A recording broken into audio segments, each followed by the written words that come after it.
I'm Joanna Green, and on this edition of MTA Commuter Connections, we'll introduce you to several new MTA commuter bus lines in our area. We've got an up-close look at one of our region's premier movie theaters, and we'll answer some of your customer questions in our Ask the MTA segment, all here on MTA's Commuter Connections.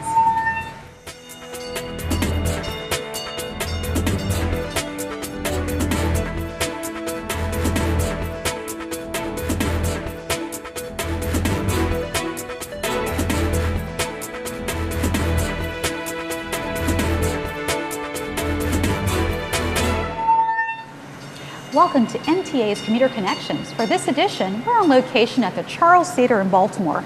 This theater, which is one of the last locally owned theaters in our region, has the unique distinction of featuring first-run specialty films in addition to Hollywood movies, foreign films, and cinema classics. It's all here at the Charles Theater.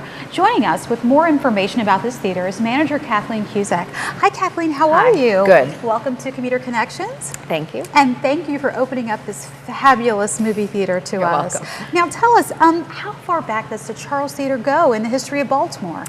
The Charles Theater was built as a single-screen theater in 1939. 1939? 1939. Wow. It used to be a newsreel house, meaning people used to come and they would just have reels of news clips. That was the original function of a lot of old movie theaters in the city. But is this the original location for the theater? This is the original location.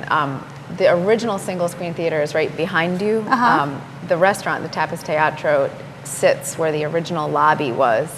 And Theater 1, which is our only not stadium seating facility, was the original 1939 auditorium. Wow. We expanded in 1999 and built north into this area where we sit now, which had several reincarnations over the course of its life. One was a cable car station. Right here? Right here. And then Unbelievable. after that, in the 1840s, it was a grand ballroom. This is amazing. When we built to the north, it had been vacant for several decades. Now tell me about this community. I mean, this is in the heart of everything. What about this location? What's special about the Charles Theater being right here on Charles Street?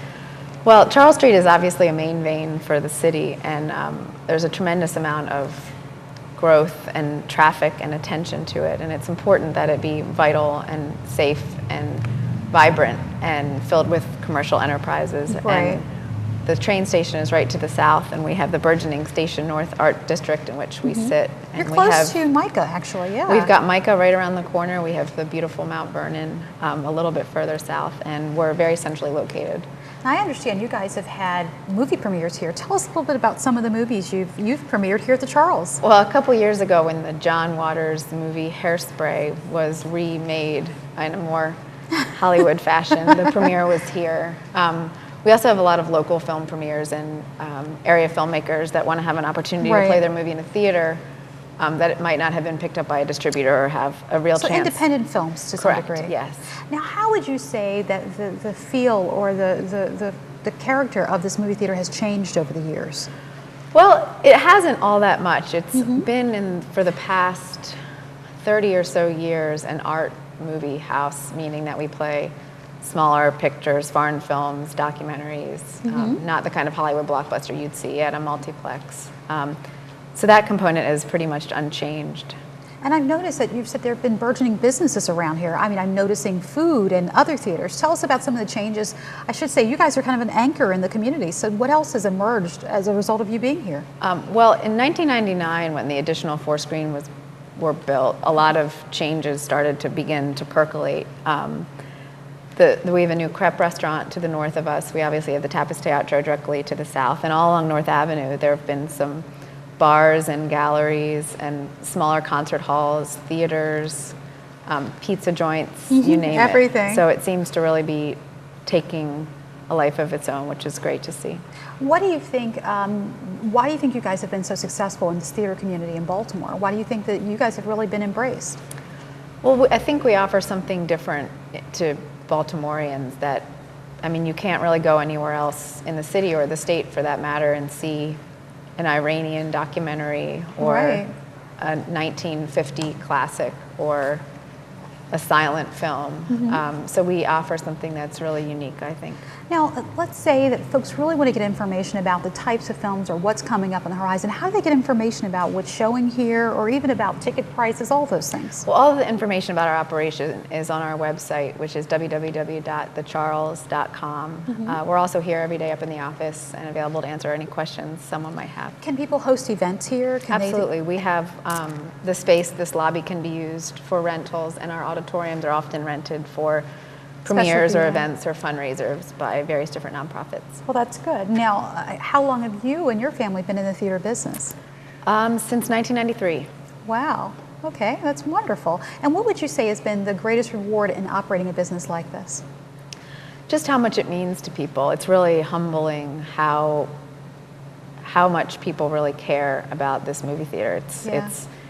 It's really a public fixture, and people they're just wonderful. Our customers are wonderful and they're supportive. Appreciative. Yes. Well, I would be remiss if I didn't mention the following, that this theater sits, as you said, on a major thoroughfare, and we have many bus lines that come right by here. So I think one of the things that's incredible about this theater is that it's accessible. It's in the heart of a community. People can easily get to it. And so for that, I would definitely say that, this is, for folks who are out there watching, you can get to the Charles Theater very easily. You can. Well, I thank you so much for joining us today. And I tell you what, we'll have to come back and watch a film. Thank you very much. Coming up next, a look at MTA's commuter bus service in our region. You stay with us.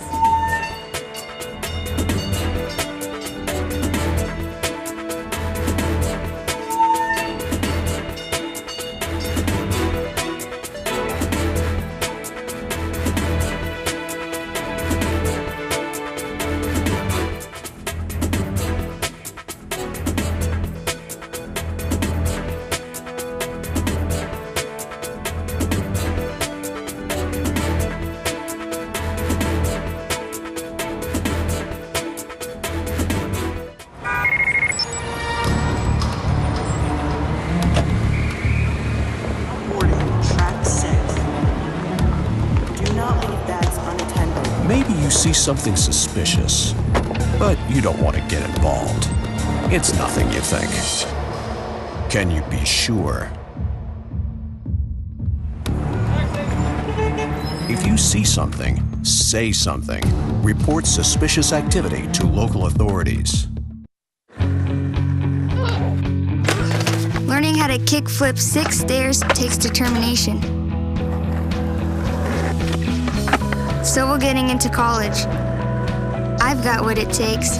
So do you. When I have an asthma attack, I feel scared.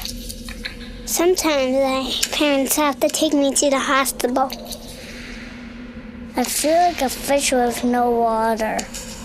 You know how to react to their asthma attacks. Here's how to prevent them. Call 1-866-NO-ATTACKS. Visit www.noattacks.org or call your doctor. Because even one attack is one too many. Did you buy the flashlight and the batteries? Yes. Did you make sure we're not missing anything in the first aid kit? Yup. Did you go through the plan with the kids again? Yes. The more you prepare today, the more you'll be able to reduce the devastating effects of a tornado, an earthquake, a power outage, or any other disaster. Get a kit, make a plan, be informed. Visit ready.gov.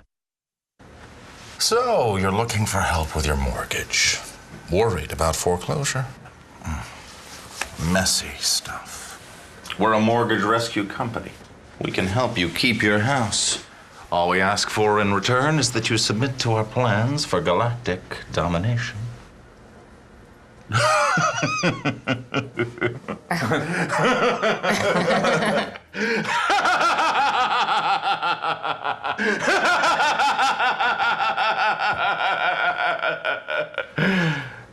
We're not so different, you and I.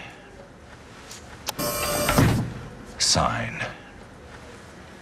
Yeah, this is not what we... Have you met my henchman, Radu? Nice to meet you. Radu. We're just we'll see you later. If you're facing foreclosure, make sure you're talking to the right people. Speak with HUD-approved housing counselors free of charge at 888-995-HOPE.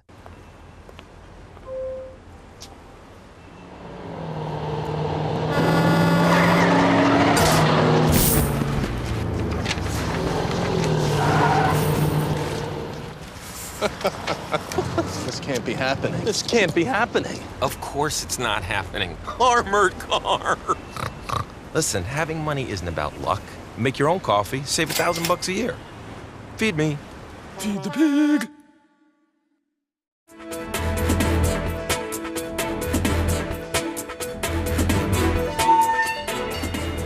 In an effort to improve the quality of life and access to employment opportunities in the region, the MTA recently launched 3 new commuter bus services along the new Maryland ICC corridor in Montgomery and Prince George's counties. The 203, 204, and 205 lines began in service January. Tim Norris, MTA Superintendent of Commuter Bus, joins us with a look at how these new lines are serving commuters.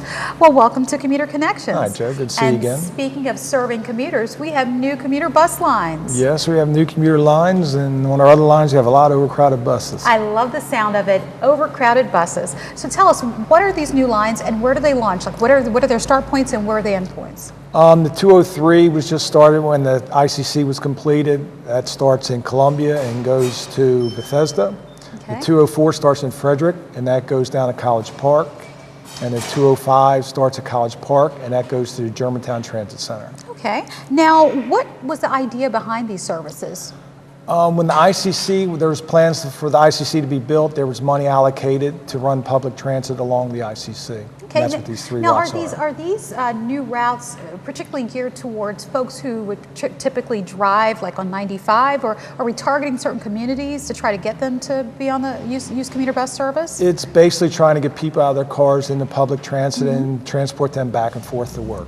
Now, we all know that gas prices continue to rise. What can we say to commuters about the cost of riding these ICC buses as opposed to, well, filling your tank? Well, you're right. Usually when the cost of gas goes up, our ridership goes way up. And a lot of times when this happens, people start riding their bus, realize how much money they can actually save by using our service. And when there is traffic congestion, they can sit back and relax while they just let the bus driver do the work. So typically, what's the cost of a round-trip bus ticket on a commuter bus? Well, in ICC, which is based all on the Zone 3, it's a $5 for one-way fare. Or you can get a 10-trip ticket, which is discounted. The cost of a 10-trip ticket is $38.25. Or you can get the monthly pass, which is $144.50. How early in the morning do these commuter bus services roll out of these communities? With these ICC buses, most of them roll out between 5 and 5:30. And the last coming back, or they run up until what hour? They start around 3 in the afternoon and usually 4:30, 5 o'clock. They're pretty much based on an 8.5, 9-hour day. Do we have numbers yet? I mean, this is a recent service. Do we have numbers about the average ridership on some of these services? Actually, we do the first month. On the 203, 204, they were higher than expectations. Wow. On the 205, they were a little below, but you know, when we started this ICC service, the 201, 202, them numbers are more than triple, and they're coming up to about their year anniversary. So we're hoping the same for these 3. That's good to know. Now, what do you think that these new lines mean for customers? I mean, for some folks, there's got to be a big difference in how they get around. Well, we get a lot of compliments on our email account. A lot of riders realize these are MTA own, but they are charter buses, over-the-road coaches, so they're the luxury coaches you used to see on the road and not like your local buses. So they're able to, you know, just jump on the bus and sit back and relax. And in a lot of cases, there's some a lot of federal workers who use the service and they have benefits to pay for the service. Now, when you say that, you mentioned something about charters. How do we work in cooperation with vendors to operate these services, or explain that a little bit about that for us? Yes. All our commuter buses, we have contracts, my outside contractor to operate the service, and on these 3 new particular routes, Airbus service out of Glen Elg, Maryland is operating these 3. Wow, that's amazing. Now, when you talk about the ICC service, why we're doing this whole process? Really, it's about traffic congestion. It's about alleviating traffic congestions on some of these major roads. Am I correct? Exactly. I mean, the ICC is fairly new. People just starting to learn, and it is a toll road, so people are probably a little hesitant. And I think I wanted you to mention that, the fact that this is a toll road. So if you are in your car, you're paying what? You're paying those, you're going under the sensors with your Easy Pass or whatever, and they're billing you. Not only you save money on gas, you're saving money on tolls. And parking. And anybody who's driven down on 495, which some people are probably still doing. Oh my goodness. Going with our other commuter bus service that goes into DC, we're taking over 8,000 passengers into DC every morning. So if you added that many cars on the road, it's bad enough now as it is. So.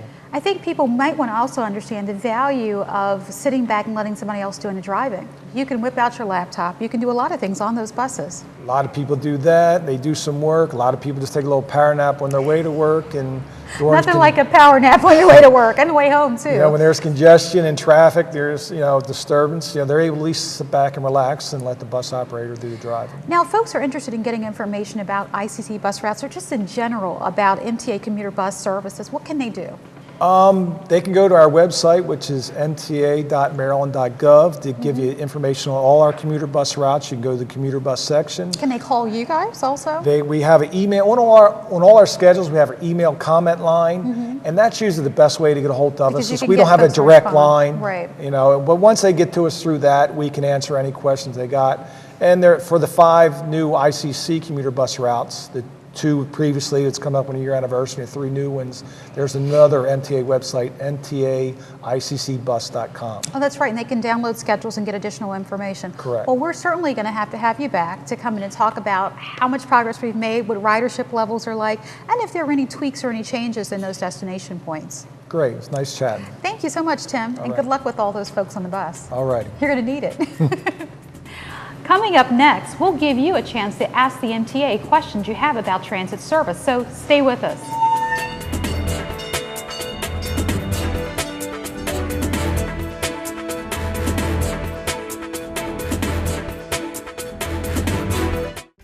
You don't have to use a car to love the Intercounty Connector. The Maryland Transit Administration is pleased to announce commuter bus service along the ICC that can save you on tolls and time while you relax with hourly service that connects the Gaithersburg, Shady Grove, and Norbeck Road areas with the Savage Mark Station, NSA, Fort Meade, and BWI Marshall Airport.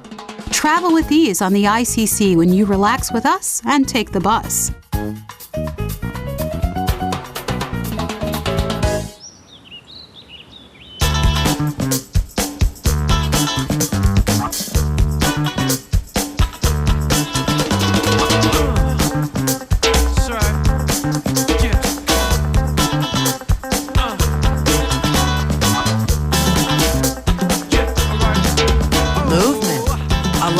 Loss, it's one of the many ways to fight osteoarthritis pain. For more information on managing pain, go to fightarthritispain.org.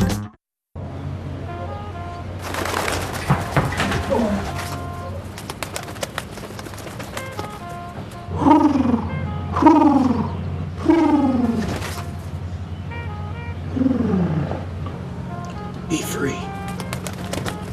Nice, Dad. Nice, Dad. Nice, Dad. Charles!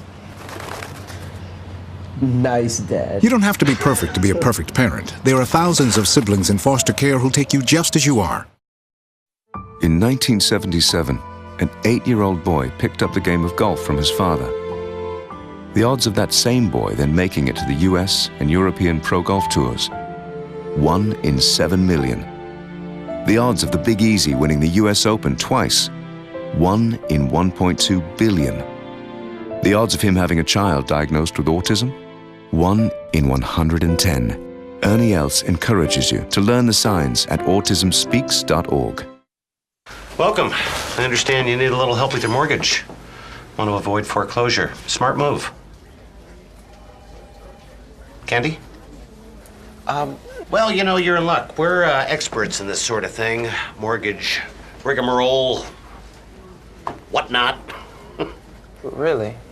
Absolutely. And we guarantee results, for a small fee, of course.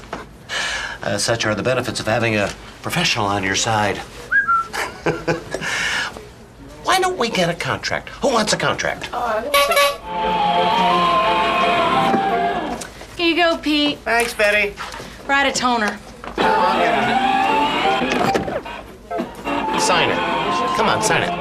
Families around the country every single day, saving homes. We will talk it over with. If you're facing foreclosure, make sure you're talking to the right people. Speak with HUD-approved housing counselors free of charge at 888-995-HOPE.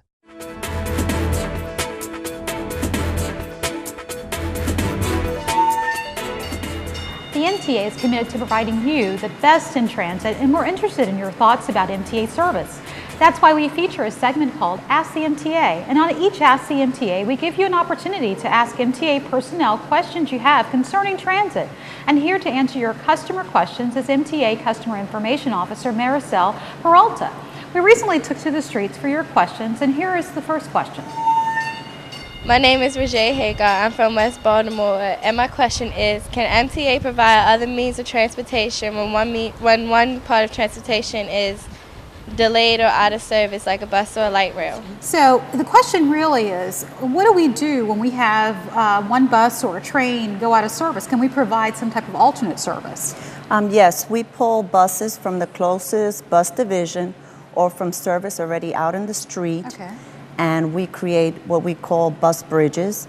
And these bus bridges are out there in the street until the buses or the service is restored. So we do have a plan in place. It's just, yes, you know, it's hard because a lot of times when these breakdowns happen, they happen in the peak of rush hour. So it's a matter of allocating or reallocating resources. And it takes time. It takes time to make it through. Okay, and our next question. My name is Debbie Kremen. I work for the state of Maryland, and I take the MTA every day. The biggest problem is the communication. Could you please improve the communication with each of your stops and not wait till you get there to tell us there's an issue? So we get this question about how we're communicating with Metro customers. Are there plans, or what are we doing to better improve the communication? The MTA recently installed at all of the Metro stations ADA compliant public address and LED system. Okay. And that helps the customers keep informed of what's going on in the Metro at each of the stations. So they are taking steps. I mean, one of the things, certainly the announcements, I know it's hard. When you're at Owens Mills and you're up on the platform, you got traffic on 795 and wind and people talking, you can't hear it. But for the most part, I've heard the announcements. And I've also seen the new signs that are up there. Yes, we so have they're them at taking all steps. stations. But we also have Facebook and Twitter, so if you're out, you can check on your mobile device to see if there are delays. Yep. And our next question? My name is Ronald Tazwell, and I'm from West Baltimore. I want to know, why do the bus drivers not enforce the law that's written on them windows saying you must give this seat to the elderly or disabled? And that is a good question. We often get concerns about what are we supposed to do when folks won't give up seats or they do something they're not supposed to do on the system. The law says we need to provide seats, reserved seats for elderly and disabled, but we cannot force the passengers to give up the seats. Right, that's a police function, to be perfectly honest with you. And one of the things I know that we're concerned about, we never want our operators to put themselves in a situation that's dangerous, where they could be assaulted. You know, because the last thing we want to do is to have something escalate. Yes. So I guess the biggest thing is that we expect people to exercise civility and courtesy, but all we can do is encourage them with signs and fines, right? Yep. There you go. Our next question. Okay, my name's Susan Taylor. My question is, why aren't the alerts that I receive on my phone, the email and text message alerts, more timely? It seems like the issues are always resolved before I get the alert. So we're getting questions about the timeliness of texting alerts and updates. What do we know about that? Okay, it is not instantaneous. Right. So people have to physically enter in the information, and this creates a drag time, but we are working on improving the time. I know there are other factors. I mean, it could be everything from your particular provider to what's going on with their servers, if there's a lot of traffic going on the internet. So there are many factors, but we are working to improve it, right? Yes, we are. That's good to know. And our next question? My name is Jeremy. I'm from Cockeysville, Maryland, and I want to know why is the non-bus line is kind of sporadic as far as their schedule. Sometimes it shows up, sometimes it doesn't. Why is that? Now, do we know if there are any issues related to the number 9 that customer information is aware of? Well, the number 8 bus line turns into the number 9 at Lutherville. Okay. And if the number 8 line is running late because of heavy traffic, that affects the number 9 bus line. But these things are contingent upon each other, and they're everything from traffic to accidents to detours to overcrowding if there are a lot of folks boarding the bus. But are you all watching it and monitoring the service? Yes, we are. Okay, and so if the customer continues to see problems, what's the best thing that they can do to let you know about the problems? They could call our customer comment line, which is 410-333 2354. Okay, and then we can continue to follow up on that Yes. issue. But I would say to that person, stay engaged, because the only way things get better is if you let us know there's still a Yes. problem. And our next question? My name is Edward. I'm part of Bolton Hill. I live here in Bolton Hill. And I'd like to know, what are they going to do to keep the elevators clean, as well as a lot of these stations here? You know, I've heard this issue, and I have to tell you, we are in an urban community. We do have cleaners, right? Yes, we do. But it is, what are we doing, if anything, to have additional efforts to make sure that they're not used in an inappropriate way? Well, we have our cleaning crew out at the metro stations and the elevators regularly. But if passengers or customers see anything, I recommend they call the customer comment line and let us know of any problems. And again, the number is 410-333-2354. Because sometimes we don't know that there's been a problem. A cleaner could have come through at 9 in the morning, and at 10, someone's gone in there, maybe spilled something, or even worse. So we really need the public's help to let us know when there are problems. Yes, but we do have cleaners. I see them all the time on Metro. Yes. Our next question? Jason Woodford. I'm from West Baltimore, Northwest Baltimore. The question I would ask is, what's the difference between the technology from last year and this year? So, you know, they're asking about technology updates, and I mean, there's so many, so where do we begin? What can you tell them? Well, the transit team, which communicates daily from 5 to 9 in the morning and from 3 to 6 in the afternoon via the radio and television, they have connected with Audio Now, which is a phone provider, and we have given customers that option that they could call 410-500-444 and listen to any problems we're having on our system. And I also know that, you know, we're tweeting. You know, in the last year or so, we have a Twitter account, so you can tweet and get, you know, information and, you know, voice concerns. And as always, they can always call us. I mean, that's a constant. And the website within the last year and a half has been updated with new types of alerts. So there are a lot of things. And I think even in our stations, you know, you just mentioned the Metro signs to keep customers informed. So I think there's a lot of things. And our last question is one we received from Veronica Smith of Kearney. Veronica writes, I'm not very computer savvy, and I choose to get my information in hand, not from a computer. So does the MTA still offer its bus or train schedules the old-fashioned way, by mail? If so, where can I request the schedules? And also, are there area MTA locations where I can find bus and train schedules? Yes, she can call the Customer Information Office, which is 410-767-3999, or she could go to the Donald Schaefer building, the MTA headquarters. In the lobby, we have schedules, or she could go to any of our metro stations. We have schedules. That's great. So we still believe in having maps and things that people can have in hand. Yes. I don't think it's an old-fashioned as much as tools for success. Well, Marisol, I appreciate you coming and spending time with us today. And thanks for sharing all that important information. You're welcome. We got to have you back sometime. I will. If you have questions you'd like to ask the MTA, visit the MTA television show link at mta.maryland.gov, or drop us a line or check us out on Facebook or Twitter. Thank you for joining us, and we'll see you next time. Take care.